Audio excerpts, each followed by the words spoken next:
Hey.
What is up? What is up? What is up? This is the Knowledge is Free podcast. We are back and we are black in this bitch. What is going on, people? Man, chilling. Like I said, another day, another clown ass motherfucking day. Who knows what tomorrow will bring, but we gonna talk about today. I know all y'all that, went to church today. Let me think of a church song real quick. Hold on. Let me think of a church song. The Lord is high above the earth, higher. Is that what they sing in church nowadays? Is it I got so many church songs, But anyway, I know y'all went to church. Did y'all get Jesus today? Did he come back? Well, that's okay. Maybe there's always tomorrow for all you religious folk. But I digress. Anyway, this is the Knowledge is Free. If you are listening on SoundCloud, I'd appreciate you. Yeah, motherfuckers, I be forgetting to put that shit on the YouTube shit. Fuck it. Who gives a fuck? If you watching this shit on YouTube, I appreciate you. Hey, if you listen to this shit on SoundCloud, I appreciate you as well. Hey, this is the Knowledge is Free. I'll keep saying it because it's free. Shit, goddamn. Well, technically, it's not free because you got to pay for the internet. And if you got SoundCloud, you have to have a phone. And to have a phone, you got to make a payment on it. So I guess technically it ain't free. But whatever. It's free. Hey, man. Hey, a couple of days before y'all favorite holiday, Christmas Day or whatever, when he was born or whatever it is. I don't like to get into a lot of the politics behind that or whatever. I hope everybody has a great holiday. I know y'all all doing y'all Christmas shopping, and just be careful out there, especially everybody that's out here in Vegas, man. I'm impartial to Vegas because that's where I'm at. Hey, be careful out here, man, because it's some fuckery going on in a real motherfucking way. Be careful. And all you niggas out there that think that your wife just at home waiting on you, somebody might be giving her the dick while you out there earning all that hard money that she's spending. And for all you women that's thinking, oh, my nigga ain't doing nothing, he probably laid up at another bitch's house right now. But anyway, for those that ain't got that shit going on, much love and much power to you. I'm not tripping. It's all good. I'm not no relationship therapist or whatever.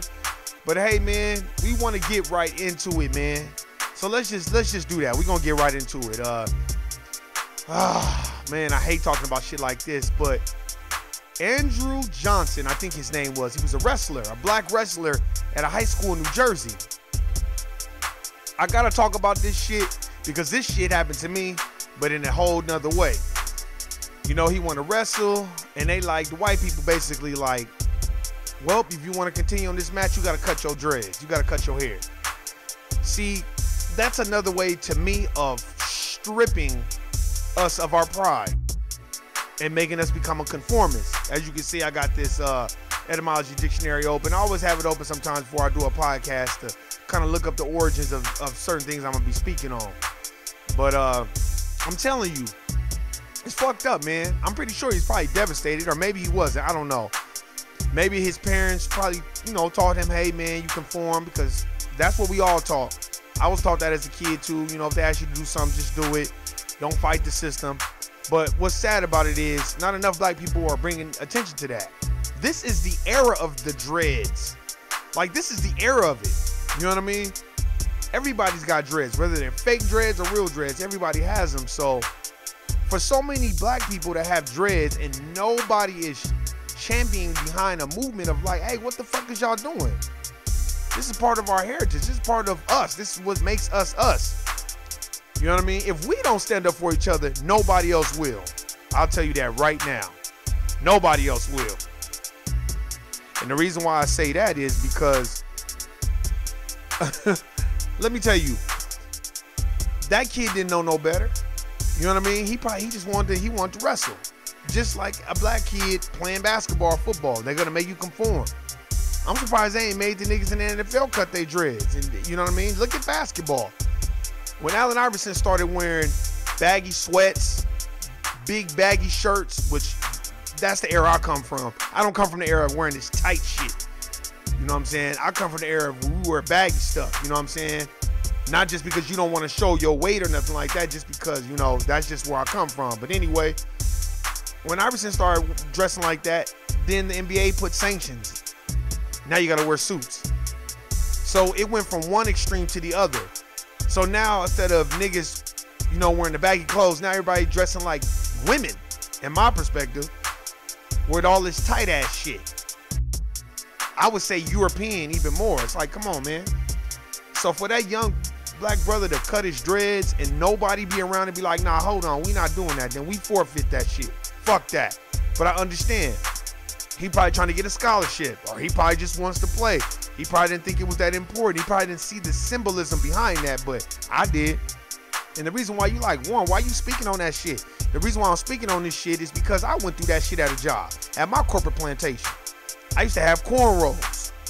I used to get my cornrows done every week. My little sister used to braid my cornrows. Anybody that's watching this podcast or listen to it that know me know, damn, Warren, they used to have cornrows. Well, I cut them because I just got tired of getting my hair braided. And I got tired of patting my head and having headaches from the tight ass braids and shit. That was the reason why I cut them off. But I was approached when I started wearing cornrows. It's like 2010. I was approached by a Caucasian director that was in charge of the department I was working in. And he approached me basically like, oh, you don't need to be wearing those. That part. Now, nobody else in that department was black like me. But see, I was deaf, dumb, and blind then. And I thought these were really my friends or whatever. So I'm thinking like, oh, you know, maybe somebody, you know, will speak up. You know, it'll be like, man, that's fucked up. Oh, and my cornrows was fresh. They wasn't all fucked up. And even if they was fucked up, it don't matter. And nobody said anything. But I can tell you what happened. Another white boy tried to approach me and soften the blow. Because that's what white people do to me, in my opinion. And none of them motherfuckers stood up for me. None of them. See, they thought I forgot, but I will never forget. And you black people that's out there, I'm talking to black folk. If y'all out there, don't ever forget how a motherfucking race do you. Because those Jews don't ever forget how they've gotten done. Ever.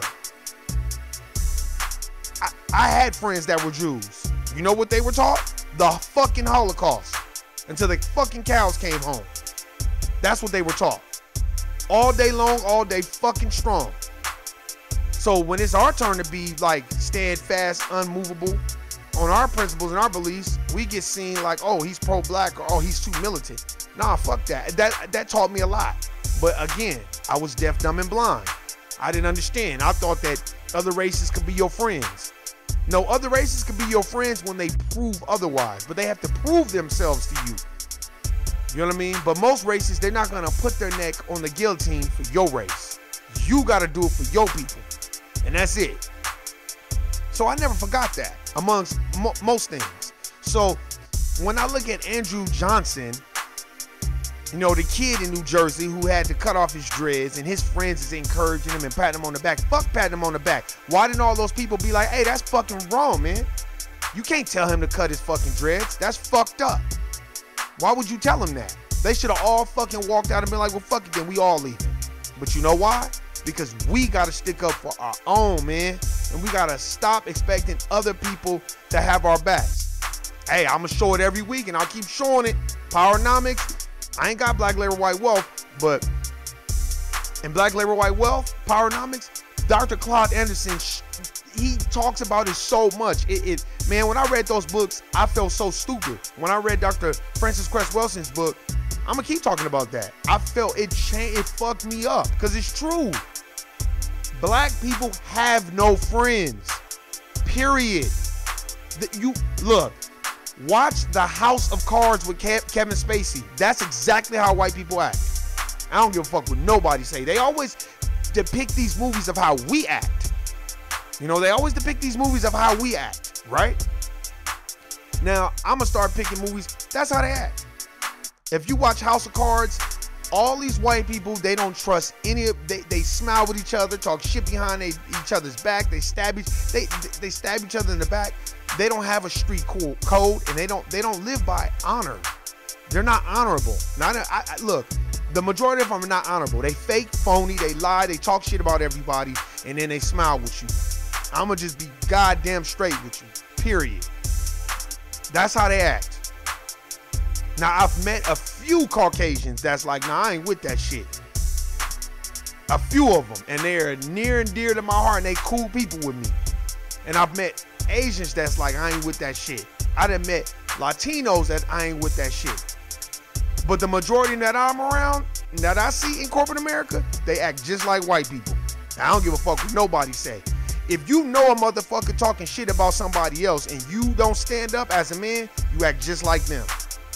And that's why I don't fuck with motherfuckers at my job. And I would advise every black person to stay on that same type of code.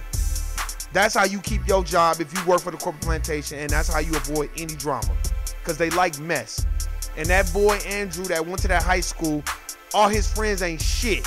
You don't fucking pat him on the back after he done had to cut off his dreads and they fucking stripped him of his little manhood in front of everybody else. What kind of shit is that? That's why when the motherfucker told me I needed to cut my braids or take my braids out, you damn right. You know what I did? Well, let me just call the HR department and see what they think about it. Exactly. You know what happens when you do that? Now you fighting like them. They don't like that shit. They want you to be deaf, dumb, and blind, to be a dumb nigga, and that kind of woke me up. But I still needed to get my ass kicked by other people to know, like, these people are not your friends. They'll treat you fucked up, and then when you bring it up to them, they act like they didn't even do that shit. This is what motherfuckers do. And then they congregate and they assimilate with these white motherfuckers, and then when you start looking at them crazy, then they be looking at you like, why you acting like that with me? Please. If I was that nigga that's at the high school, none of them motherfuckers could be my friends. I tell my parents to transfer high school. I wish somebody would have educated me on a lot of this shit when I was in high school. But I'll tell you right now, I had my first taste of the system of white supremacy when I was in high school. When I had a black coach, everything was gravy train. When the white coach took over, this motherfucker had the nerve to have us go to his house and cut grass as a bonding mechanism. That's some slave shit. But that's what he did, and I was the only motherfucking complaining. And the Mexicans that was on the team, they was cool with that shit. And I was looking at them like, and they was all kissing ass. And ain't none of them doing shit to this day. They ain't playing no motherfucking basketball. Last time I checked, when have y'all seen a whole bunch of Latinos running basketball? Exactly. No diss to nobody, I'm just saying. Because that white man was so good at having the rest of these Latinos on the basketball team kiss ass, they forgot to be like, why you having us cut grass? You could have took us out to eat as a bonding moment. We could have hung out, went to go play golf or something. No, you had us cutting your grass at your house. So fuck that white motherfucker that was my high school coach. Period. So I've already had plenty of examples, but you know, when you deaf, dumb, and blind, and you're not really taught a certain thing, then you don't know. But as I got older, I'm like, oh, this is what the fuck these motherfuckers is on. Fuck them. So when I see that kid get his dress cut, I'm like, this is some bullshit. For real. I don't give a fuck what nobody motherfucking say. It's bullshit. It's bullshit. I went through it. I went through the same thing. Nobody's gonna stand up for you unless it's your people. And even your people gon' coon and buck dance. That's why I tell people all the time, hey man, get you an etymology dictionary and start looking up these motherfucking words. 'Cause let me tell you, shit. I'm looking up conform. Bring into or act in accordance with a pattern. Bring into or act in accordance with a pattern. So if white people set the pattern, the tone, the template, black people have to assimilate and conform to what they want because it's their system. That's the only way you're gonna be what they call successful. Like I said on the last podcast when we was talking about the money, I don't claim to know a whole lot of shit about money, but I know that after reading those books, there have been certain people that have told me, look man, you have no idea what money is about and what they do with this fucking money. Now that I've read a lot of these books, I'm like, oh shit, this what the fuck these niggas be doing? While we out here taking our income tax checks and buying cars and clothes and shoes, these motherfuckers is putting their shit in the stocks and bonds and shit. Of course, because we have lack of knowledge and we're not taught that. It's all good. Better late than never. But I'm telling you right now, somebody should have been in that boy Andrew's life to be like, nah, we not cutting his dreads. Fuck that. He don't need this shit. We'll go to another motherfucking school. But I get it. My people, a lot of us come from destitute. We poverty stricken. We don't know no fucking better. So when a white savior, and trust and believe you me, the majority of white people, they all think they some nigga slave savior. Trust and believe you me. Latinos just ain't found that out yet. That's why I love watching them at the job. It be so funny, man. I just be looking at loud, be like, y'all just don't know. These white motherfuckers, they talking shit about you too. They talking shit about you too. But they'll smile with them and laugh with them. And then we want to do this black and brown thing. No, black people have no fucking friends. That's bullshit. Because if that's the case, where are our businesses at? If you live in Las Vegas, Nevada, where the fuck is our businesses at? Because the west side is getting gentrified. So where the fuck is our shit at? I'm still waiting. No diss to no other race, but nobody will speak up on your behalf but you and your people. So stop fighting with each other and get on the same fucking team. I'm talking to black folks, niggas. I'm not talking about anybody else. Because this is what I see too. I was watching this clip from I guess it was a while ago with Jerry Seinfeld, Louis C.K. and Chris Rock. Now Louis C.K. was just, oh, I say nigger all the time on stage. Nigger. And Chris Rock was just kind of like laughing with him. I don't know Chris Rock personally. He was just kind of laughing, whatever. Do your thing. That's fine. But if you notice, I want y'all to go on YouTube, watch that clip, and watch Jerry Seinfeld's face. Jerry Seinfeld was like, yeah, well, I don't think that's funny. Now, why is it Jerry Seinfeld saying I don't think that's funny? Even Chris Rock, if that's your friend, my nigga, that's like me. Look, let me tell you something. You have to keep it in context as well, too. We have to keep it in context. He you know, oh, I'm a comedian, and they're going to hide behind the guise of that, and that's all good. The only thing I'm saying is this. You know, when Louis C.K. is like, oh, I say nigger all the time, and all this other stuff. Now, remember, y'all, I'm going to take y'all back. Bill Maher said, well, I'm a house nigga. He didn't say nigger. He said nigga. Man, black people jumped all over him. We jumped all over him. Ah, Bill Maher, woo, woo, woo. But Louis C.K. was on there saying, well, I say nigger all the time. And yeah, nigger this and all, you know. See, this is the thing. Like, everything's a political movement. Everybody wants it. That's why life in itself, it reminds me of House of Cards. I'm telling y'all need to go, everybody that got Netflix, watch House of Cards. Start from the beginning of the season 1, episode 1. Man, I wish I would have watched that shit a long time ago, but now that I've read, I've obtained a little bit of knowledge, not a lot. Man, y'all gotta watch that shit. A lot of this shit that I've heard and I've seen is like, oh shit. It's a couple on there. They don't even trust each other. They stab each other in the back. They stab everybody. Everybody that comes around them gets fucked over. It doesn't matter who it is. They smile with each other, and I don't want my people being like that. I don't want my people being like that. I hate that. When a whole bunch of black people get together, that's the first thing everybody start doing is sizing each other up and seeing what type of advantage we have over each other. I ain't with that shit, man. I ain't never been with that. Fuck that. You my teammate, and everybody that know me, all my black people out there that's watching this fucking YouTube that work on a corporate plantation with this nigga right here, they know how I get down. They know how I've been the whole time. That's a fact. I don't do no cooning. I don't do no buck dancing. I don't do no dry snitching. I don't do none of that shit. I don't do that. Because we're contrary to where everybody else thinks, black people know what happens. Black people kill each other over that dry snitching and talking all that shit. Niggas know. That's why we have a different moral compass than they do. That's why the real black people, to me, that are not conformists, coons, Sambos, you know what I mean, Hayward Shepherds. And by the way, if you don't know what Hayward Shepherd is, read Powernomics, or you can get Black Labor White Wealth. Hayward Shepherd was the motherfuckers that told everybody else, oh, John Brown and him is coming, y'all. John Brown and him is coming. And then they captured John Brown and all the rest of them motherfuckers and hung his ass and hung the niggas that was with him. And it was a nigga that told. And John Brown was a nigga that was trying to do a slavery vote, and he was white.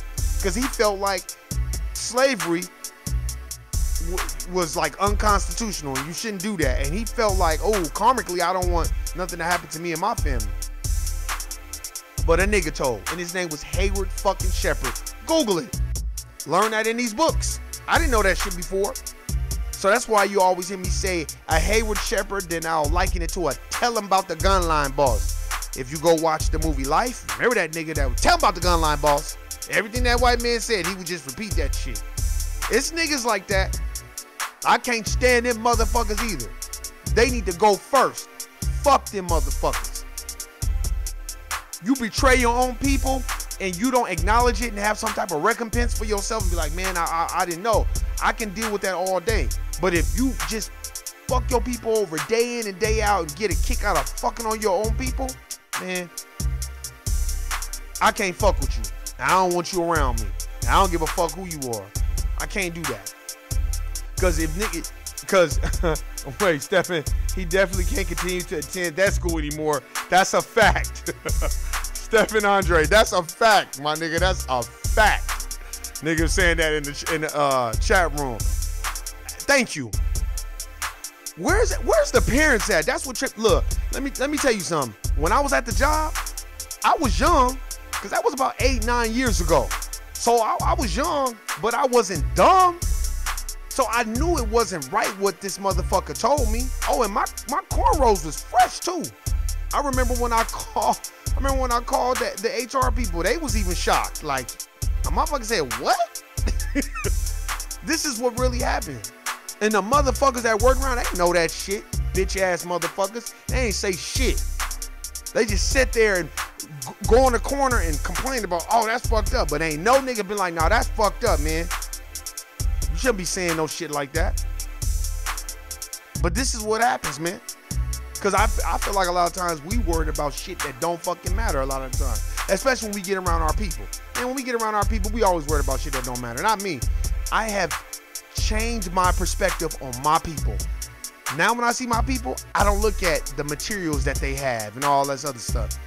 I look at what type of knowledge do they have and how could I learn from them? Because I'm always trying to learn. So look, man, y'all hit the bell, hit the subscribe button. Hey, man, leave your comments. If you got books that you want me to shout out, let me know. Put that shit on the comments, man. If you got a book you think I should read, I will get that motherfucker. No, I ain't gonna be no motherfucking gully ass motherfucker and be like, well, send it to me and I'll read it and I'll send it back. No, I'll go buy the book myself and read it. I'm still stuck on a numerology book. That shit is fucked up, man. Because I'm not good at math. That shit be having my head hurting every time I read that shit. Because I'm like, God damn. You know, but it's a shame because that child, Andrew Johnson, where was his parents at? Or his brother or his good friend that's like, no, that's not right. They shouldn't be telling you that. You understand what I'm saying?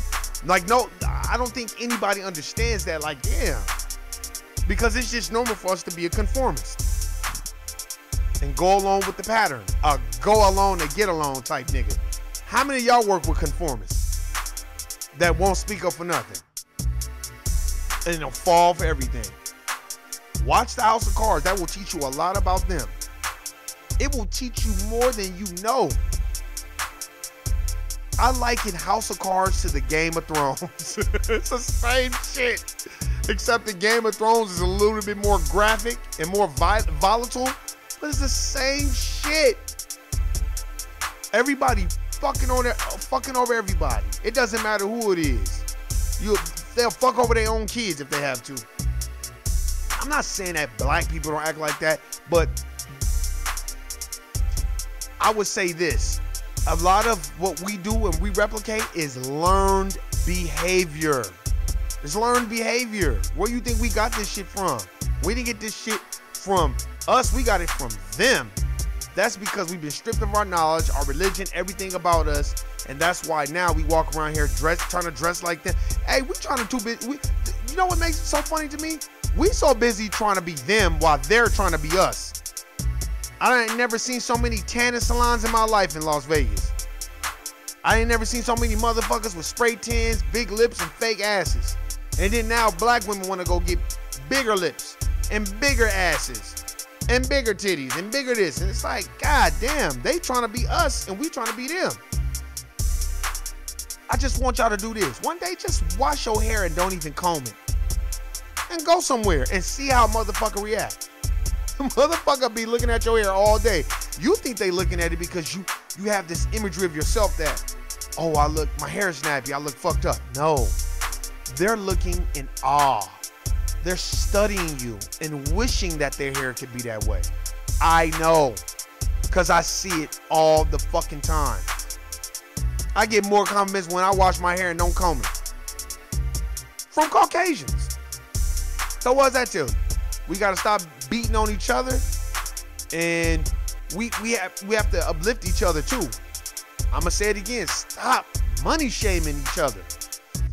Look, if you're dealing with somebody and they got an attitude, and you look at their economic situation, you know, they may be poverty stricken, or they don't really have it popping. You have to take that into account when you're dealing with that person, and don't be like, oh, they ain't got shit anyway. Sometimes you have to step back and be like, ah, man, that's kind of why they like that. Stop getting so high off of fighting with our people. Get high off of fighting with them white people. Don't get high off of fighting with your own. Do you see Asians out there publicly disagreeing? No, and you don't see them out there voting. Because if we look at voting in our etymology dictionary, voting means to wish. That's what it means. To wish. That's why you don't see Asians out there wishing. No, they make it happen. Now, is it by design for other people to come here and benefit off of black labor? Yes, it's designed that way. We got to learn the game first. I'm learning the game every fucking day. And as you learn the game, don't give nobody your motherfucking energy. At all. Don't give nobody your energy. Don't give nobody your time. But your family and the people that you need to be around. Magnetize people that got good energy and they want to succeed. Don't be around motherfuckers. I don't care if they black, white, Hispanic. This is where race separates, and now we're going to a class issue. And I'm going to be straight up with y'all. You have to magnetize people that's on the same page as you. Straight up. And don't compromise your belief system. If you believe inherently that Caucasians, are racist and they don't want to do shit about it, stick to your beliefs. Don't waver because you got a white friend. They'll respect you more if you like, I still think motherfucking white people are racist. Period. Because I know I do. That's why I don't have no fucking friends. Ain't no fuck friends. How many of us have them? I got family, and that's it. That's it. And the black people that are around me that I deal with that are in my phone, I really fuck with them. Shout out to Nuke from the No Way Out podcast. Shout out to my homegirl Tasha too. That I used to work with. Hey man, y'all hear me talk about her every now and then, man. Man, I looked up to her because she was not no smiley motherfucker. She did not play that bullshit. And she was very successful in their fucking system. So don't tell me that you gotta be buck dancing and cooning and doing all this shit to be successful. Because I've seen people in front of my face. I've seen them do it. I've seen them. I've witnessed it. We have to gain the knowledge. I want to be around people that's knowledgeable. Hey, leave books in y'all comments. Whoever comment, if you want to leave a comment and you read a book, you think I might need to read the book, leave that shit there. I ain't tripping off that shit, man. Every day's a school day. You can always learn. Hell, I learn from my niece, my nephew, my sister, my brother, everybody around me. But if you can't learn from people, get the fuck away from them. So if you talking to people and they still talk about the same rhetoric, get the fuck around. Look, once I started reading, it really opened up my mind. I was like, ooh, I can't deal with these motherfuckers. And the reason why is because I can deal with my own race quicker than I can deal with anybody else, because my own race understands what I'm going through every day. And not even just that. There's a commonality there. And not just that. You know, especially black people that are, you know, more knowledgeable than me, I can learn from them. Versus dealing with other races, they don't have black issues on their mind. They got their issues on their mind. So you got to be around people that share the same interests. To be an entrepreneur, to work together, support black businesses, that's what a motherfucker need to be on. Straight up. Hey man, the knowledge is free. It's free, man. We gotta stop pimping our people and pimp other motherfuckers. The Jewish community, they money stay in their community for what? A week, 2 weeks, 3 weeks? The Chinamen, a week or whatever. I don't know the statistics behind it. Latinos, a couple of days. And then black people, a couple of hours. Because we just got to have Louis Vuitton and Michael Kors and all this other shit. It's so funny how David Banner was right. Man, David Banner was fucking right. He was like, we will glorify European clothing lines and they don't give a flying fuck about niggas. But when a nigga come out with a clothing line, we looking for the discount. We'll pay full price for Louis Vuitton so we can say we got it from Louis Vuitton. But when you want to get something from somebody else, you want the nigga discount. We got to wake up, man. Like I said, shout out to all the people that's been listening, subscribing. I appreciate you. What is it that is your goal for 2019? What's your goal for the next 2 days? Do you have a vision board? Are you trying to do something to empower your family around you? Are you trying to empower yourself? I know I do. Do you hang around toxic people? Especially non-black people? Because it's very easy to be around other races that are toxic and then you kind of just overlook it because they can do something for you. You know what I mean? Or are you around people that share the same interests and have the same common goals? Are you an asset or a liability? Think about it. You either one or the other. Are your friends assets or liabilities? If you've had the same friends, let's just say the friends that you work with, because you know you around them probably more than you around everybody else. So your work friends, are they assets or liabilities? See, I've come to a conclusion, especially after they told me to take my cornrows out and nobody stood for nothing, and I was just out there by myself. I said, you know what? This is teaching me a lot. And now that I've come to this conclusion, I have no friends. Period. And I have nobody that I share a commonality with, unless you're my skin color.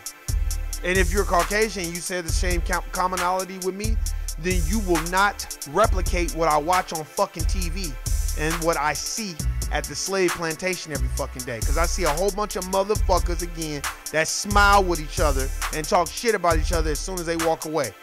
That's not honorable, and I do not respect it, period. And all you motherfuckers out there that know me, personally know me, you know I don't play those fucking games. You know that. And I would advise you not to play those games. And for people that don't know me, this is a fact. Don't do that shit. Do not become a conformist and be what they want you to be, because they will use you like a dish rag, wring you out, and throw you in the trash. Remember, conform. Etymology means bring into or act in accordance with a pattern. That's what conform means. And there's a lot of motherfucking conformists out here that want to conform to what motherfucking white people want. Let's just keep it 100. Black people cannot be racist. You better get Black Labor, White Wealth. You better get Dr. Francis Cress Welsing's book, The ISIS Papers. Need not go on. You better get Dr. Jordan Gru's book, Post-Traumatic Slave Syndrome. Come on, man. How the fuck can we be racist when we have no power? We own no banks, no ships, no cakes, no pies, no none of that. We talked about that last week, our last podcast. The Federal Reserve is not owned by black people. Come on, man. Look at all the people that are in positions of power in the federal government. Ain't no niggas calling no shots. When's the last time there was a black FBI director or a black CIA director? Right. Come on, y'all. We got to wake up. And we have to understand. Stop bending the knee. That's why if you look on the title, Bend the Knee, you know where I got that from? The Game of Thrones. Because every time somebody gets conquered, the first thing that king or queen makes those other people do, bend the knee. They don't want to do no talking. Bend the knee. You can come up with all, oh my Lord, but it is I that did everything that I could do for you. Guess what? Bend the knee. If you don't bend that knee, kill them. So they want a whole bunch of niggas that bend the knee. How many of you bend the knee? Well, we all have to bend the knee to go to work every day, because guess what? You can't be who you are at work. Period. You can't speak your true mind. Please, them white motherfuckers will fire you. You know that. So the best advice I give everybody, stick to yourself. You have no friends, and that's how you navigate through the system. And if you got children that's like that boy Andrew Johnson, and he's got dreads, and they talking about, oh, we gotta cut his hair, then you need to remove him and put him in another motherfucking school. Because that's some bullshit. There ain't no fucking way a motherfucker gonna tell my brother or my little sister or my nephew or he gotta cut his dreads to wrestle. Man, fuck that. Then nigga, then guess what? Then we need to get you out of that school. And then they gonna cut him right there in front of everybody? That's bold of a motherfucker to just cut your hair like that. That's emasculating. And that's basically like, fuck you, nigga. You can't have that shit here. Oh, what? Oh, shout out to Shawnee Brown. What's happening? What's happening? You know, we just talking about the motherfucking for all y'all that's listening on SoundCloud, some people in the chat room putting some comments on there. Like I said before, hey man, we gotta protect our own. We gotta start educating our own too, man. We have to. We gotta educate our own, man. It's very important. Hey man. Hey, it's been fun. It's been real. Hey, if y'all got any books that y'all want me to read, leave them in the comments. I'm talking about any books. It could be any book. I'll tell you a good book I think y'all should read. It's called White Fragility. That's a good book. There's a bunch of them. I forgot the sister's name. It's on my bookshelf. White Fragility is a good book. And I would say Post-Traumatic Slave Syndrome by Dr. Joy DeGruy. That's a good book. Y'all go check that book out. And if y'all got any books y'all think I should read, hey, y'all hit me up, man. And for all these people that's listening on SoundCloud, y'all got books that y'all think I should read, leave a comment. If not, cool. I hope I fucked up y'all day like my day was fucked up. Because anytime I see my people go through some type of struggle or just some bullshit and we don't know how to work together, it fucks with me. Man, get with your family. It's the holiday time. Be careful. Be safe. Get with your peoples and talk about things that can move forward. Your family and your community. It starts from within. That's why I be teaching my nephew, who still ain't gave me my motherfucking Think Like a Millionaire book, like by Dr. Boyce Watkins. I'm telling you, man. I'll be telling him because he's got the potential to be an entrepreneur. And we'll get on that. That'll probably be the next podcast I'll talk about Hey, man, this is the Knowledge is Free podcast. I appreciate everybody checking this out and subscribing. Hit the bell, subscribe. Hey, if I don't holler at y'all before Christmas, y'all have a Merry Christmas. Hey, and I'll see y'all after Christmas. Man, I'm out. Peace.